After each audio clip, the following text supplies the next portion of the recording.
సినిమాయ నమః. నేను mister B. నా మాట సూటిగా ఉంటుంది, మ్యాటర్ క్లియర్ గా ఉంటుంది. మీరు చూస్తున్నారు mister B channel. Welcome to the cinema info show. Hanuman movie third weekend ను కూడా కంప్లీట్ చేసుకుంది బాక్స్ ఆఫీస్ దగ్గర. థర్డ్ వీకెండ్ లో చూసుకుంటే సంక్రాంతికి రిలీజ్ అయిన సినిమాలు అన్ని కూడా వీక్ అయిపోయాయి. కానీ థర్డ్ వీకెండ్ లో హనుమాన్ మూవీ ప్రపంచంలో మాత్రం ఆగలేదు, తగ్గలేదు. అనుకున్న దానికంటే బ్రహ్మాండంగా నడిచింది. అలా నడుస్తుంది అని చాలా మంది ట్రేడ్ పండితులు కూడా ఎక్స్పెక్ట్ చేయలేదు. థర్డ్ వీకెండ్ లో ఎలా ఉందంటే హనుమాన్ మూవీ పరిస్థితి బాక్స్ ఆఫీస్ దగ్గర కొత్తగా రిలీజ్ అయిన సినిమాల గురించి కూడా తెలుగు ప్రేక్షకులు పట్టించుకోలేదు. ఎందుకంటే వాళ్ళు హనుమాన్ మూవీ ట్రాన్స్ లోనే ఉన్నారు. సో ఆ ట్రాన్స్ నుంచి మేము ఇప్పుడే బయటికి రాం, సారీ అని కొత్త సినిమాలకి చెప్పేశారు. థర్డ్ వీకెండ్ లో బ్రహ్మాండమైన ప్రాఫిట్స్ నే హనుమాన్ మూవీ సినిమాతో బిజినెస్ లో ఇన్వాల్వ్ అయి ఉన్న వాళ్ళందరికీ ఇచ్చేసింది. అంటే థర్డ్ వీకెండ్ లో హనుమాన్ మూవీకి చక్కగా రిపబ్లిక్ డే హాలిడే కలిసి వచ్చింది. అప్పుడు మళ్ళీ బూస్ట్ దొరికింది. ఆ బూస్ట్ వీకెండ్ అంతా కూడా కంటిన్యూ అయింది. ఇండియాలోనే కాదు, ఓవర్సీస్ లో కూడా ట్రెమండస్ గా కలెక్షన్స్ ని రిపోర్ట్ చేసింది. హిందీలో కూడా సినిమా థర్డ్ వీకెండ్ లో ఇంట్రెస్టింగ్ నెంబర్స్ ని రిపోర్ట్ చేయడం విశేషం. ఇక తెలుగు వరకు చూసుకుంటే జనవరి మంత్ లో తెలుగు ఫిల్మ్ ఇండస్ట్రీలో ఇంతవరకు ఏ సినిమా కూడా పెట్టినటువంటి హైయెస్ట్ గ్రాస్ ని హనుమాన్ మూవీ రిపోర్ట్ చేసింది. అలాగే తెలుగు సినిమా చరిత్రలో అంటే 92 సంవత్సరాల చరిత్రలో ఇప్పటి వరకు ఏ సినిమా కూడా సంక్రాంతికి రిలీజ్ అయి ఇంత పెద్ద గ్రాస్ ని చూడలేదు. ఆ రికార్డును కూడా హనుమాన్ మూవీ సొంతం చేసుకోవడం విశేషం. ఇంత బ్రహ్మాండంగా పెర్ఫామ్ చేస్తున్న హనుమాన్ మూవీ మీద కొన్ని విమర్శలు కూడా నడుస్తూ ఉన్నాయి. కొంతమంది మాట్లాడుతున్నారు సినిమాలో సేఫ్ గేమ్ ఉంది, ప్రశాంత్ వర్మ సేఫ్ గేమ్ ఆడాడు అని. సేఫ్ గేమ్ ఆడాడు, ఆడకుండా తను తీయలేదు అని చెప్పడం కరెక్ట్ కాదు. కాకపోతే సేఫ్ గేమ్ ఆడటం అనేది పాపం కాదు, ఘోరం కాదు, నేరం కాదు. సేఫ్ గేమ్ ఆడినా పర్వాలేదు, కానీ పర్ఫెక్ట్ గా ఆడాలి. అలా ఆడకుండానే చాలా మంది చేతులు ఎత్తేస్తా ఉంటారు. దాని మూలంగానే సేఫ్ గేమ్ అనేది ఒక తప్పు అయినట్టు అందరూ మాట్లాడుకుంటా ఉంటారు. ఓవరాల్ గా ఒక సినిమాకి సంబంధించి ప్రేక్షకులు అర్థం చేసుకునేది ఏమిటి అంటే, సినిమాకి వెళ్ళిన తర్వాత థియేటర్లో కూర్చున్న తర్వాత డైరెక్టర్ సేఫ్ గేమ్ ఆడాడా, లేకపోతే తెలివిగల గేమ్ ఆడాడా, లేకపోతే ఫార్ములా ఉపయోగించాడా, ఇవన్నీ పట్టించుకోరు. వాళ్ళకి కావాల్సింది ఎంటర్టైన్మెంట్, పర్ఫెక్ట్ ఎంటర్టైన్మెంట్. మేము కూర్చున్న తర్వాత 2 గంటల సేపు హాయిగా థ్రిల్ చేసి పంపించారు అనుకోండి, వాళ్ళు ఫార్ములా అవనివ్వండి, సేఫ్ గేమ్ అవనివ్వండి, అస్సలు పట్టించుకోరు. వాళ్ళకి కావాల్సిన ఎంటర్టైన్మెంట్ వాళ్ళు తీసుకుంటారు. నిర్మాతలకి, డిస్ట్రిబ్యూటర్స్ కి, ఎగ్జిబిటర్స్ కి కావాల్సింది ఇచ్చి పారేస్తారు ఊహించినట్టుగా. కానీ హనుమాన్ మూవీలో జరిగిన విశేషం ఏమిటి అంటే, సేఫ్ గేమ్ కంటే కూడా స్ట్రాంగ్ విశేషాలు ఉన్నాయి. అవి బలమైన ఇంపాక్ట్ ఇచ్చాయి. దాని మూలంగానే ఎంత బ్రహ్మాండమైన సక్సెస్ ని హనుమాన్ మూవీ చూస్తుంది బాక్స్ ఆఫీస్ దగ్గర. సినిమాలో ఉన్న కథకు సంబంధించి, హీరో ఉన్న ఊరుకు సంబంధించి, హీరో క్యారెక్టర్ కి సంబంధించి, హీరో క్యారెక్టర్ తో ఆ ఊర్లో ఉన్న మిగతా క్యారెక్టర్స్ కున్న రిలేషన్షిప్ కి సంబంధించి, కామెడీకి సంబంధించి, విలన్ క్యారెక్టర్ కి సంబంధించి, వీటన్నిటికి సంబంధించి ఇంట్రెస్టింగ్ గా సేఫ్ గేమే ఆడాడు డైరెక్టర్ ప్రశాంత్ వర్మ. పోతే దానివల్ల అయితే ఇబ్బంది ఏమి కలగలేదు, ఎబ్బెట్టుగా అనిపించలేదు, ఇరిటేషన్ ఫీలింగ్ రాలేదు. ఓకే పర్వాలేదు, ఇలా ఉంది కదా, ఇలా నడుస్తుంది అని సర్దుకుపోయే పరిస్థితే ఉంది. బోర్ కొట్టించినప్పుడు, సహనాన్ని పరీక్షించినప్పుడు అప్పుడు తప్పు పట్టాలి డైరెక్టర్ గురించి. ఆ అవకాశం అయితే ప్రశాంత్ వర్మ ఈ సినిమాలో ఇవ్వలేదు. సో అతను సేఫ్ గేమ్ ని ఆడాల్సిన విధంగానే ఆడాడు అని చెప్పాలి. పోతే ఈ సినిమా సక్సెస్ లో సేఫ్ గేమ్ మాత్రం కీలకమైన పాత్ర పోషించింది అని చెప్పడానికి లేదు. ఖచ్చితంగా స్ట్రెంగ్త్లు ఉన్నాయి. వాటి మూలంగానే సినిమా అన్ఎక్స్పెక్టెడ్ బ్లాక్ బస్టర్ గా నిలిచింది. హనుమాన్ మూవీలో హనుమంతుడికి ఎంత శక్తి అయితే ఉందో అలాంటి శక్తినిచ్చే ఎంటర్టైన్మెంట్ ఉంది. అదే ఈ సినిమాకి బలం. అదేమిటి అంటే డివోషనల్ ఇంపాక్ట్. ఆ డివోషనల్ ఇంపాక్ట్ తోనే వండర్ఫుల్ గేమ్ ఆడాడు ప్రశాంత్ వర్మ. ముఖ్యంగా సినిమాలో 5 పోర్షన్స్ ఉన్నాయి, 5 విశేషాలు ఉన్నాయి.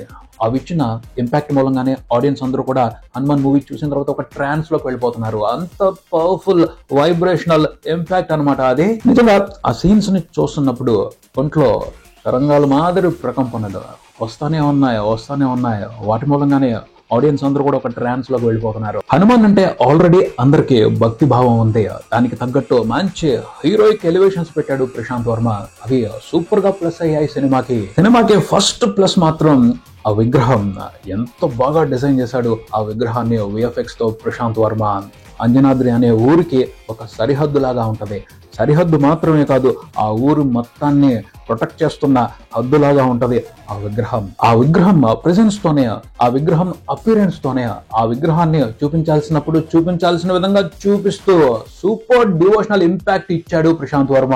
ఇంటర్వెల్ ముందు వచ్చే ఫైట్ లో ఒక బ్యూటిఫుల్ మూమెంట్ ఉంది. ఆ మూమెంట్ కూడా ఆడియన్స్ అందరూ సరెండర్ అయిపోయారని చెప్పాలి. సూపర్ హీరో హనుమాన్ మీద రౌడీలందరూ కుప్పగా పడ్డారు. వాళ్ళందరినీ తన శక్తినంతా ఉపయోగించి గాల్లోకి విసిరాడు. వాళ్ళందరూ ఎగిరారు. హనుమాన్ విగ్రహం ముందులో ఎగిరి వాళ్ళు కింద పడ్డారు. ఎలా పడ్డారు? కుప్పలాగా పడ్డారు. ఆ తర్వాత వాళ్ళందరి మీద హనుమాన్ వెళ్ళి కూర్చున్నాడు. ఆ సీన్ కి ఎలాంటి రిప్రజెంటేషన్ ఇచ్చాడు. తోక సింహాసనం మీద హనుమంతుడు కూర్చున్నట్టు ఇచ్చాడు. లంకలో రావణాసురుడు ముందు హనుమంతుడు కూర్చున్నట్టు ఇంపాక్ట్ ఇచ్చాడు. దానికి సరెండర్ అయిపోయారంటే మైండ్ బ్లాస్టింగ్ ఎక్స్పీరియన్స్. విభీషణుడి క్యారెక్టర్ కి సంబంధించి తేజ సజ్జాని చూపిస్తూ దాంతో ఒక ఫైట్ ని ప్లాన్ చేశారు. ఆ ఫైట్ లో బ్యాక్గ్రౌండ్ లో శ్రీరాములు వారు ఉన్నారు. దాన్ని బేస్ చేసుకుని ఇచ్చిన ఇంపాక్ట్ కూడా వండర్ఫుల్ అనే చెప్పాలి. అసలు విభీషణుడు క్యారెక్టర్ తోనే ప్రశాంత్ వర్మ సినిమా అంతా ఇచ్చిన ఇంపాక్ట్ సూపర్ అంటే సూపర్. అసలు తర్వాత సినిమాలోనే టాప్ హైలైట్, మైండ్ బ్లో అయిపోయిన హైలైట్, ఎప్పుడు గుర్తుకొస్తున్నా మైండ్ బ్లో అయిపోతున్న సిచ్యువేషన్ ఒకటి ఉంది. అదేమిటి అంటే విభీషణుడు తను హీరో ముందల తన క్యారెక్టర్ ని రివీల్ చేసుకుంటూ హనుమాన్ కి ఎలివేషన్ ఇస్తాడు. ఆ మ్యాటర్ కి సంబంధించి ప్రశాంత్ వర్మ డిజైన్ చేసిన ప్రాసెస్ అదిరిపోయిందంటే. మంచి పాట పెట్టి హనుమంతుడి గొప్పతనాన్ని చెప్తూ హనుమంతుడి క్యారెక్టర్ కి ఎలివేషన్ ని ఏమన్నా డిజైన్ చేశాడా?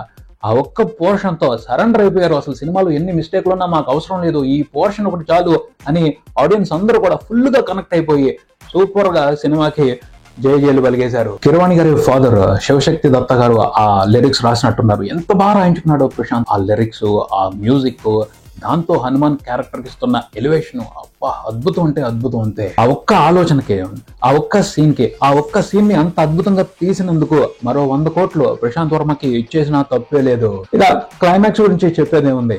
మతి పోగొట్టు వదిలిపెట్టేశాడు. హనుమాన్ చాలీసా బ్యాక్ డ్రాప్ లో పెడుతూ హనుమాన్ క్యారెక్టర్ ని బయటికి తీసుకొచ్చి ప్రశాంత్ వర్మ చేసిన రచ్చ గురించి ఎంత చెప్పినా తక్కువే. ప్రతి థియేటర్ ని కూడా హనుమంతుడి ఆలయం చేసేశాడు. ఆ మాదిరి ఇంపాక్ట్ ఇచ్చి వదిలిపెట్టాడు. ఈ విశేషాలు, ఇలాంటి విశేషాలు సినిమాలో హైలైట్. అవి మాత్రం సూపర్ గా ఉన్నాయి, అవి బ్రహ్మాండంగా ఉన్నాయి. వీటన్నిటిని లెక్కలోకి తీసుకొని చూస్తే ప్రశాంత్ వర్మ ఆడిన సేఫ్ గేమ్ చాలా చిన్నది. So Prashanth Varma safe game ఆడాడు, లక్కు కలిసి వచ్చింది, ఇలాంటి మాటలు మాట్లాడాల్సిన అవసరం లేదు. ఎందుకంటే అతను బలంగా కూడా కొన్ని విశేషాలని చూపెట్టాడు. వాటితోనే అసలైన గేమ్ నడిచింది. దాని మూలంగానే సినిమా ఇంత బ్రహ్మాండమైన సక్సెస్ అయింది. సో అతనికి ఇవ్వాల్సిన క్రెడిట్ ని ఎటువంటి అనుమానాలు పెట్టుకోకుండా ఇచ్చేయాల్సిందే. ఎందుకంటే చాలా బ్రహ్మాండంగా తన టాలెంట్ ని ప్రదర్శించాడు ప్రశాంత్ వర్మ. తను ఏ రకంగానైనా మాట్లాడినవ్వండి, కొంచెం ఓవర్ కాన్ఫిడెన్స్ వెళ్తున్నాడు, ఓవర్ కాన్ఫిడెన్స్ స్టేట్మెంట్స్ ఇస్తున్నాడు, అయినా పర్వాలేదు, యాక్సెప్ట్ చేసేయచ్చు. ఎందుకంటే తనలో విషయం ఉంది, సరైన అవకాశం దొరికితే నిరూపించుకుంటాడు.